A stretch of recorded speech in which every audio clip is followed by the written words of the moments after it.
ನಮಸ್ಕಾರ ರೀ ಎಲ್ಲರಿಗೂ. ನಾನು ಸಾರಿಕಾ, SG ಕಿಚನ್ಗೆ ಸ್ವಾಗತ. ಯಾರೆಲ್ಲ ನನ್ನ ಚಾನಲ್ನ ಹೊಸದಾಗಿ ನೋಡ್ತಿದ್ದಾರೆ ಅವರು ಸಬ್ಸ್ಕ್ರೈಬ್ ಮಾಡ್ಕೊಳ್ಳಿ, ಬೆಲ್ ಐಕನ್ನ ಕ್ಲಿಕ್ ಮಾಡ್ಕೊಳ್ಳಿ. ಇವಾಗ ನಾನು ತಾಲಿಪಟ್ಟಿ ಹೆಂಗೆ ಮಾಡೋದು ಅಂತ ಹೇಳ್ತೀನಿ ನೋಡಿರಿ. ನಾನು ಈಗ 1 ಕಪ್ನಷ್ಟು ಅಕ್ಕಿ ಹಿಟ್ಟು ತೊಗೊಂಡೇನಿ ರೀ. ಅದಕ್ಕಿಂತ ಕಡಿಮೆ ಅಷ್ಟು ಗೋಧಿ ಹಿಟ್ಟು, ಅದಕ್ಕಿಂತ ಕಮ್ಮಿ ಜೋಳದ ಹಿಟ್ಟು, ನಂತರ ಕಡಲೆ ಹಿಟ್ಟು ಒಂದು ಸ್ವಲ್ಪ ತೊಗೊಂಡೇನಿ ನೋಡಿರಿ. ಇವಾಗ ಹೆಂಗೆ ಮಾಡೋದು ಅಂತ ನೋಡೋಣ ಬರ್ರಿ. ಈಗ 1 ಕಪ್ಪಷ್ಟು ಅಕ್ಕಿ ಹಿಟ್ಟು ಹಾಕೇನಿ ರೀ. ಅದಕ್ಕೆ ಅರ್ಧ ಕಪ್ಪಷ್ಟು ಗೋಧಿ ಹಿಟ್ಟು ರೀ, ಅರ್ಧ ಕಪ್ಗಿಂತ ಕಡಿಮೆ ಜೋಳದ ಹಿಟ್ಟು, ಅದಕ್ಕಿಂತ ಕಮ್ಮಿ ಬಿಟ್ಟು ಮತ್ತು ಕಡಲೆ ಹಿಟ್ಟು ಹಾಕೋದು ನೋಡಿರಿ. ನಂತರ ಸ್ವಲ್ಪ ಅಜ್ವಾನ್ ಜಜ್ಬಿಟ್ಟು ಹಾಕೋದ್ರಿ. ಎಳ್ಳು 1-2 ಚಮಚ ಹಾಕೋದು ನೋಡಿರಿ. ಎಳ್ಳು ಹಾಕಿದ ತಕ್ಷಣ ಒಂದು ಸ್ವಲ್ಪ ಹಿಂಗೆ ಹಾಕೋದು ನೋಡಿರಿ. ಹಿಂಗೆ ಹಾಕೋದ್ರಿ. ಹಿಂಗೆ ಹಾಕಿ ಆದಮೇಲೆ ಸ್ವಲ್ಪ ಅದಕ್ಕೆ ಜೀರಿಗೆ ಹಾಕ್ತಾನೆ ನೋಡಿರಿ. ನಾನು ಅಜ್ವಾನು ಹಾಕಿದ್ದೀನಿ ರೀ. ಅದಕ್ಕೆ ಜೀರಿಗೆ ಹಾಕಿದ್ರೆ ಇನ್ನೂ ಭಾಳ ಟೇಸ್ಟ್ ಕೊಡ್ತೈತೆ ರೀ. ಅದಕ್ಕೆ ನಾನು ಸ್ವಲ್ಪ ಜೀರಿಗೆ ಹಾಕತ್ತೇನೆ ರೀ. ಜೀರಿಗೆ ಹಾಕಿದ ಮೇಲೆ ಸ್ವಲ್ಪ ಒಂದು ಅರ್ಧ ಚಮಚ ಅರ್ಶಿಣ ಪುಡಿ ಹಾಕತ್ತೇನೆ ನೋಡಿರಿ. ಅರ್ಶಿಣ ಪುಡಿ ಹಾಕೋದ್ರಿಂದ ತಾಲಿಪಟ್ಟಿ ಕಲರ್ ಜರ ಚಂದ ಬರ್ತಾವೆ ರೀ. ಅದಕ್ಕೆ ನಾನು ಅರ್ಶಿಣ ಪುಡಿ ಹಾಕ್ಕೊಂಡಿದ್ದೀನಿ ರೀ. ಅರ್ಶಿಣ ಪುಡಿ ಆದಮೇಲೆ ನಾನು ಅಚ್ಚ ಖಾರ ಪುಡಿ ಹಾಕ್ತಾಯಿದ್ದೀನಿ ನೋಡಿರಿ. ಸ್ವಲ್ಪ ಹಾಕ್ಕೊಂಡು ನೋಡ್ಕೊಂಡು ಹಾಕ್ಕೊಳ್ಳಿ. ಸ್ವಲ್ಪ ನಾವು ಉಪ್ಪು ಹಾಕ್ಕೊಳತ್ತೇನೆ ನೋಡಿರಿ. ರುಚಿಗೆ ತಕ್ಕಷ್ಟು ಉಪ್ಪು ಹಾಕ್ಕೊಂಡೇನಿ ರೀ. ನಂತರ ಸ್ವಲ್ಪ ಕೊತ್ತಂಬರಿ ಸೊಪ್ಪು ಕೂಡ ಹಾಕ್ಕೊಂಡೇನಿ ನೋಡಿರಿ. ಇದಕ್ಕೆ ಜಜ್ಜಿಟ್ಟಂಥ ಬೆಳ್ಳುಳ್ಳಿ ಕೂಡ ಹಾಕ್ಕೊಂಡೇನಿ ನೋಡಿರಿ. ಬೆಳ್ಳುಳ್ಳಿ ಹಾಕಿದ್ರೆ ಭಾಳ ಚಂದ ಆಗ್ತಾವ್ರಿ. ಸ್ಮೆಲ್ ಫ್ಲೇವರ್ಗೋಸ್ಕರ ಬೆಳ್ಳುಳ್ಳಿ ಹಾಕೋದ್ರಿ. ಬೆಳ್ಳುಳ್ಳಿ ಬ್ಯಾಡ್ ಅನ್ನೋರು ಸ್ಕಿಪ್ ಮಾಡಿಕೊಡ್ರಿ. ನಂತರ ಹಿಂಗೆ ಕೈ ಆಗಾಡ್ಸೋದು ನೋಡಿರಿ. ಚೆನ್ನಾಗಿ ಎಲ್ಲ ನಾವು ಹಾಕಿರೋ ಪದಾರ್ಥ ಎಲ್ಲ ಮಿಶ್ರಣ ಆಗ್ಬೇಕಲ್ರಿ. ಅದಕ್ಕೆ ಚೆನ್ನಾಗಿ ಹಿಂಗೆ ಕೈ ಆಗಾಡ್ಸಿದ್ರಿ. ಮತ್ತು ತಣ್ಣೀರು ಹಾಕೊಂಡು ಸ್ವಲ್ಪ ನೀರು ಹಾಕೊಂಡ್ರಿ ಈ ಥರ ನಾದೋದು ನೋಡಿರಿ. ನಾವು ಒಮ್ಮೆಲೆ ನೀರು ಹಾಕೋಬೇಡ್ರಿ, ಮೆತ್ತಗಾಗಿ ಬಿಡ್ತೈತೆ ರೀ. ನಮ್ಗೆ ಎಷ್ಟು ಪ್ರಮಾಣ ಬೇಕು ನೋಡಿರಿ ಅಷ್ಟೇ ಹಾಕ್ಕೊಂಡು ಕಲಿಸ್ಕೋಬೇಕು ನೋಡಿರಿ. ನೀರು ಹಾಕ್ಕೊಂಡು ನಾನು ಕಲಿಸಿ ತೋರ್ಸಾತೀನಿ ನೋಡಿರಿ. ಈ ಥರ ಸ್ವಲ್ಪ ಹಾಕ್ಕೊಂಡ್ರಿ ನೀರು ಹಾಕ್ಕೊಂಡು ಈ ಥರ ಚೆನ್ನಾಗಿ ಕಲಿಸ್ಕೊಳ್ಬೇಕು ನೋಡಿರಿ. ಹಿಟ್ಟನ್ನು ಭಾಳ ಗಟ್ಟಿ ಕಲಿಸ್ಕೋಬೇಡ್ರಿ ಮತ್ತು ಭಾಳ ತೆಳ್ಳಗೂ ಕಲಿಸ್ಕೋಬೇಡ್ರಿ ನೋಡಿರಿ. ಮೀಡಿಯಮ್ ಕಲಿಸ್ಕೋಬೇಕ್ರಿ. ಭಾಳ ಗಟ್ಟಿ ಕಲಿಸ್ಕೋತಂದ್ರೆ ಲಟ್ಸಕ್ಕೆ ಬರೋದಿಲ್ಲ ರೀ. ಭಾಳ ತೆಳ್ಳಗೆ ಕಲಿಸ್ಕೋತಂದ್ರೆ ಅವಾಗೂ ಲಟ್ಸಕ್ಕೆ ಬರೋದಿಲ್ಲ ರೀ. ಅದಕ್ಕೆ ಮೀಡಿಯಮ್ ಕಲಿಸ್ಕೋಬೇಕ್ರಿ. ಇವಾಗ ನೀನು ಖಾರ ಉಪ್ಪು ಏನು ಕಮ್ಮಿ ಬಿದ್ದೈತೆ ನೋಡಿ ಅದೆಲ್ಲ ನೋಡಿ ಇವಾಗ ಟೇಸ್ಟ್ ನೋಡಿ ಹಾಕೋರಿ. ಈಗ ನಾನು ಇವಾಗ ನೋಡಿರಿ ಎಣ್ಣೆ ಹಾಕ್ತೀನಿ. ಮೊದಲು ಹಾಕಿಲ್ರಿ, ಇವಾಗ ಮ್ಯಾಗ ಸ್ವಲ್ಪ ಎಣ್ಣೆ ಬಿಡ್ತಾನೆ ನೋಡಿರಿ. ಈ ಥರ ಎಣ್ಣೆ ಬಿಟ್ಕೊಂಡ್ರಿ ಮತ್ತಷ್ಟು ಚೆನ್ನಾಗಿ ಮಿದ್ಕೋಬೇಕು ನೋಡಿರಿ. ನೀವು ಎಷ್ಟು ಚಂದ ಮಿದ್ದಿರ್ತೀರಿ ನೋಡಿರಿ ಹಿಟ್ಟು ಅಷ್ಟು ಚಂದ ತಾಲಿಪಟ್ಟಿ ಉಬ್ಬಿ ಬರ್ತಾವೆ ನೋಡಿರಿ. ನಾವೆಲ್ಲ ಹಿಟ್ಟು ಕಲಿಸುವಾಗ ಎಲ್ಲ ಇರ್ತೈತೆ ರೀ. ಅದಕ್ಕೆ ಕಲಿಸ್ಕೊಳ್ಳುವಾಗ ಚೆನ್ನಾಗಿ ಕಲಿಸ್ಕೋಬೇಕು ರೀ. ಆಮೇಲೆ ತಾಲಿಪಟ್ಟಿ ತುಂಬ ಚೆನ್ನಾಗಿ ಬರ್ತೈತೆ ರೀ. ಇದೊಂದು 15-20 ನಿಮಿಷ ನೆನೆಲಕ್ಕೆ ಬಿಡೋಣ ರೀ. ಈ ಕಡೆ ನಾವು ಒಂದು ಕಡೆ ಎಣ್ಣೆಯ ಕೈಯಾಕೆ ಇಡೋಣ ರೀ. ನಾನೀಗ ಸನ್ಫ್ಲವರ್ ಆಯಿಲ್ ಎಣ್ಣೆಯನ್ನು ಯೂಸ್ ಮಾಡೀನಿ ರೀ.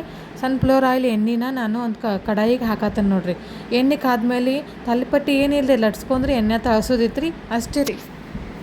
ಇವಾಗ ನಾನು 15 ನಿಮಿಷ ನೆನೆಸಿಟ್ಟೀನಿ ರೀ. ಈಗ ಮತ್ತೆ ಸ್ವಲ್ಪ ನಾದ್ಕೊಂಡೀನಿ ರೀ. ನೋಡಿರಿ ಈ ಥರ ಗುಂಡು ಉಳ್ಳಿ ನಮ್ಗೆ ಎಷ್ಟು ತಾಲಿಪಟ್ಟಿ ಬೇಕು ನೋಡಿರಿ ಅಷ್ಟು ಗುಂಡು ಉಳ್ಳಿ ನಾನು ಮೊದಲೇ ಎಲ್ಲ ಮಾಡಿ ಇಟ್ಕೊತೇನೆ ರೀ. ಎದಕ್ಕೆ ಮಾಡತ್ತೀನಿ ಅಂದ್ರೆ ಲಟ್ಸ್ಲಾಕ ಚಲೋ ಆಗ್ತೈತೆ ರೀ. ಅದಕ್ಕೆ ನಾನು ಮೊದಲೇ ಉಳ್ಳಿ ಎಲ್ಲ ಮಾಡಿ ಇಟ್ಕೊಳತ್ತೇನೆ ನೋಡಿರಿ. ಹಿಂಗೆ ಗುಂಡು ಇಷ್ಟೇ ನಮ್ಗೆ ಎಷ್ಟು ಬೇಕು ನೋಡಿರಿ ಅಷ್ಟು ತೊಗೊಂಡು ಆ ಉಳ್ಳಿಯನ್ನು ಮಾಡಿ ಇಟ್ಕೊಂಡೀನಿ ರೀ. ಈಗ ನಾವು ಹಿಟ್ಟು ಹಚ್ಚಿ ಲಟ್ಸ್ಬೇಕು ರೀ. ನಾನು ಈ ಥರ ಹಿಟ್ಟು ಹಚ್ಚಿ ಮೀಡಿಯಮ್ ಸ್ವಲ್ಪ ದಪ್ಪು ಭೀ ಅಲ್ಲ ತಿಳುವಲ್ಲ ಮೀಡಿಯಮ್ ಲಟ್ಸತ್ತೇನೆ ನೋಡಿರಿ. ಈಗ ಲಟ್ಸಿದ್ದೀನಿ ರೀ. ಲಟ್ಸಿದ್ದಂಥ ತಾಲಿಪಟ್ಟಿಯನ್ನು ಈಗ ನಾವು ಎಣ್ಣೆಗೆ ಹಾಕ್ಬೇಕು ರೀ. ಈಗ ಎಣ್ಣೆ ಹಾಕಿದ್ದೀನಿ ನೋಡಿರಿ. ಎಷ್ಟು ಚಂದ ಉಬ್ಬಿ ಬರ್ತೈತೆ ನೋಡಿರಿ.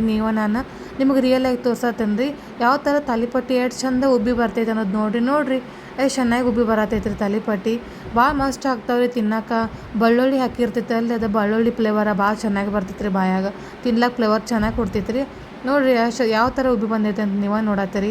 ಚಂದ ಭಾಳ ಆಗ್ತಾವೆ ರೀ. ಅಗದಿ ಸಾಫ್ಟ್ ಆಗ್ತಾವೆ ರೀ ತಾಲಿಪಟ್ಟಿ. ನೀವು ಟ್ರೈ ಮಾಡಿ ನೋಡಿರಿ ಯಾವ ಥರ ಉಬ್ಬಿ ಬಂದೈತೆ ಅಂದ್ರಿ. ನಾನು ನಿಮಗೆ ತೋರಿಸ್ಲತ್ತೇನೆ ರೀ. ಸ್ವಲ್ಪ 1-2 ನಿಮಿಷ ಬೇಯಿಸ್ಕೊಳ್ಬೇಕು ರೀ. ಈ ಥರ ಕಲರ್ ಬರ್ಬೇಕು ನೋಡಿರಿ.